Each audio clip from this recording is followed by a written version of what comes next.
네, 단기 급등 속에 이틀 연속 쉬어가고 있는 우리 시장입니다. 금요일 오후장이죠. 한 주를 또 정리해 보도록 하죠. 주간 마감에 박현상 유한타증권 부장과 함께합니다. 부장님 안녕하세요. 어서 오세요. 안녕하십니까. 자, 이번 한 주 수급 동향을 볼 텐데 오늘 장만 보더라도 외국인이 오전 장보다는 매도 규모를 좀 키워 나가고 있습니다. 이번 주 어땠습니까? 이번 주는 조금 팔았겠죠. 네. 사실 이번 주 월요일 날 처음 빼놓고는 시장이 그렇게 좋진 않았습니다. 외국인들 수급 잠깐 보면서 바로 말씀을 드릴게요. 네. 참고로 월요일부터 목요일까지 4일 동안의 수급을 종합을 한 거고요. 외국인들 보시면은 9,800억 정도 매도를 했습니다. 그러니까 지난주에 조 단위로 매수를 하다가 꽤 낯설긴 하죠. 우리 시장 언제 이렇게 9천억 팔았다가 낯설다고 얘기를 하는지 항상 팔아왔었는데요. 네. 또 시장은 역시 저도 포함해서 적응의 동물인가 봅니다. 근데 기관 투자가가 1조 7천억을 팔았어요. 많이 팔았죠. 우리 개인 투자자분들은 2조 이상을 매수를 했습니다. 꽤 많은 금액입니다. 많이 이 정도면은 들어왔죠. 네. 동학개미 운동 다시 리뉴얼 버전 시작된 것 같습니다. 코스닥 시장 잠깐 볼게요. 코스닥 같은 경우도 똑같습니다. 외국인 기관은 1,000억, 2,000억대 매도를 했다 보시면 어떨까 싶고요. 매도 자금을 가지고 우리 개인 투자자분들은 4,574억을 매수했다 보시면 어떨까 싶고요. 잠깐 제 써드린 것 좀 말씀을 드리자면, 근데 지금 보시면 외국인들이 9,800억을 매도를 했는데 외국인 선물은 2조 3천억 매도했어요. 그러니까 지금 저희가 이제 현물만 얘기를 하는데 막상 선물도 꽤 많은 금액을 매도를 하고 있는데, 이렇게 말씀드립니다. 그러함에도 불구하고 지수가 3,000포인트 이상에서 유지하고 있다는 게 중요할 것 같습니다. 그리고 월요일 날, 화요일 날 보시면 이란, 이스라엘 휴전 나왔었죠. 물론 지금은 또 약간 시황의 변화가 있긴 있지만은 트럼프가 얘기를 한 것도 좀 있고요. 그래서 3,100까지 레벨업이 됐었다가 중간에 보시면은 원로 연준이사라든지 보우만 부의장 같은 경우가 약간 금리 인하 가능성에 대해서 언급을 하고 있어요. 네. 그리고 미국 시장 보시면 굉장히 좋습니다. 사실 엔비디아도 신고가 가고 있는 상황이고요. 여러 가지 부분이 시장에 꽤 우호적인 부분으로 나오고 있다는 부분이고요. 우리 시장을 보면은 이렇습니다. 오늘처럼 지금 빠지고 있는데 빠졌다가 어제도 그랬고 요 며칠 동안 빠졌다가 장중에 밑꼬리를 달리는 패턴이 연출이 되고 있습니다. 즉 빠지면은 우리 개인 투자자분들이 매수를 하고 있는 이런 패턴인데, 이게 어떨 때 그랬냐면은 동학개미 운동, 즉 네. 코로나 때 그랬습니다. 잘 기억을 하십니까? 외국인들은 사타 팔았다 했었고 우리가 6개월 동안 거의 1,400에서 3,300까지 다이렉트로 유동성 땡겼었던 거 기억을 하실 텐데, 지금 추경이란 이런 거는 말씀을 드리고 있고요. 그래서 이런 유사한 흐름이 나오고 있어요. 그렇기 때문에 장중에 조정을 이용해서 매수를 해야 된다는 표현은 이따 말씀을 드릴 것 같습니다. 그리고 마이크론이 실적 발표를 했는데 HBM도 좋았고 다음 분기 가이던스도 굉장히 좋았습니다. 그런데 미국 시장에서도 이런 게 나오고 있죠. 조금은 세게 안 가요. 기존에 미리 올랐기 때문에 좋은 건 알고 있지만은 차익 실현성 매물들이 일부 나오고 있고, 정말로 좋은 몇 가지 엔비디아는 이런 것들만 가고 있는 상황. 여기 제가 써드리지 않았지만 오늘 좋은 게 좀 나왔어요.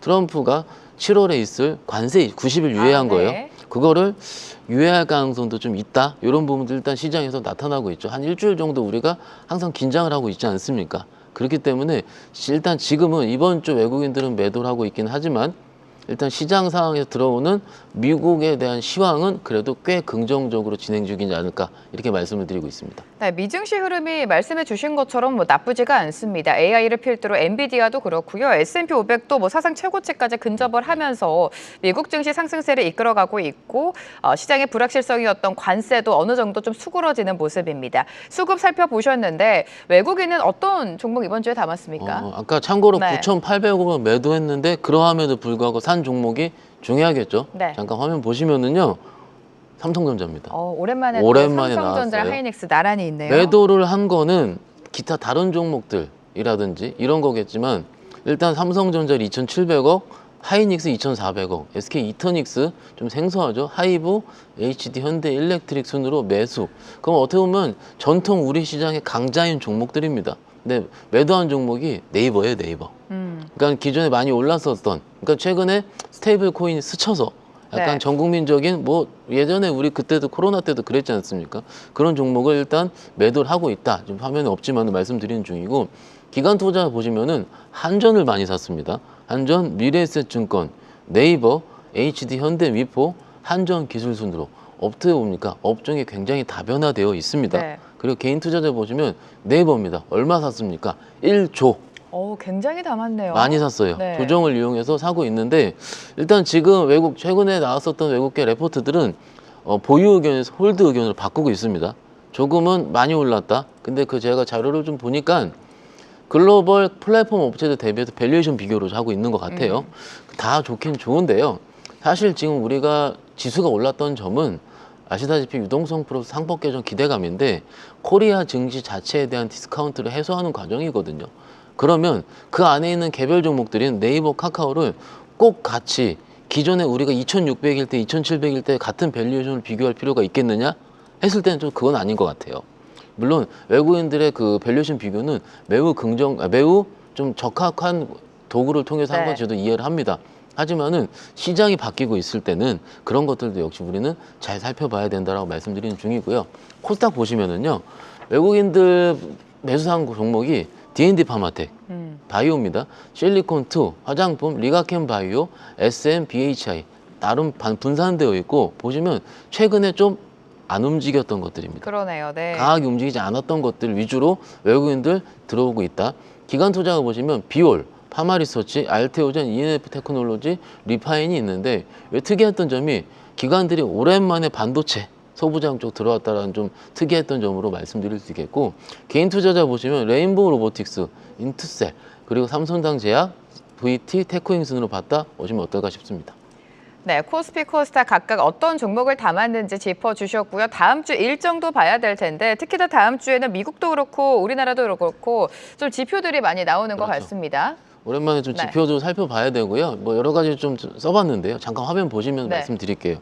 일단 오늘이죠. 오늘 오징어 게임. 이따 4시입니다. 네. 4시. 근데 물론 관련주들이 최근에 그래 크게 움직이진 않았지만 예전만큼은 아니었죠. 맞아요. 그러더라도 혹시라도 보유하고 계신 분들 있으실까 봐 오늘 4시 일정 그리고 주말 사이에 뷰라든지 어떤 식으로 평가가 되는지가 중요하겠죠. 그리고 오늘 밤에 PC 발표하기 때문에 살펴보시면 어떨까 싶고요. 30일 같은 경우는 중국의 6월 국가통계국 PMI, 7월 1일 같은 경우는 홍콩이 휴장입니다. 그날 밤에 미국의 ISF 제조업 PMI 발표하기 때문에 확인해 보시면 어떨까 싶고요. 그 다음 페이지 보시면 우리나라 CPI 발표하게 됩니다. 2일에. 그리고 여기서도 좀 중요한데 3일에 미국 증시 조기 폐장. 독립기념일 앞두고 미리 폐장을 하고 그 다음날 휴장이에요. 그런데 그날 밤에 뭐가 나오냐면 고용보고서 나오고 서비스 PMI도 나옵니다. 약간 휴장을 앞두고 나서 좀 굵직한 게 나오는데 그리고 4일날 임시국회 회기라고 써놨죠. 이거 우리나라거든요. 뭐 있습니까? 상법 개정이요.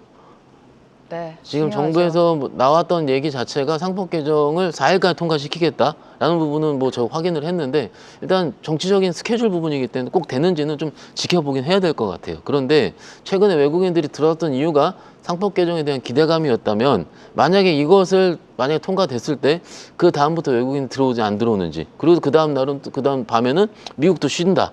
그럼 우리나라의 컬러로 제대로 반영할 수 있는지. 그러니까 다음 주는 월화보다는 수목금이 중요해요. 그리고 우리가 지금 기다렸었던 그런 것들이 하나 둘씩 이루어질 수 있는지 이런 것들을 살펴보는 게 다음 주의 주요 일정의 포인트지 않을까 말씀드리고 있습니다. 사실 지금 시장에서 가장 관심을 갖고 있는 게 상법 개정안 통과입니다. 다음 주에 어떤 결정이 나올지 지켜보셔야 될 것 같은데요. 다음 주면요 벌써 7월입니다, 부장님. 어떤 전략을 세울까요?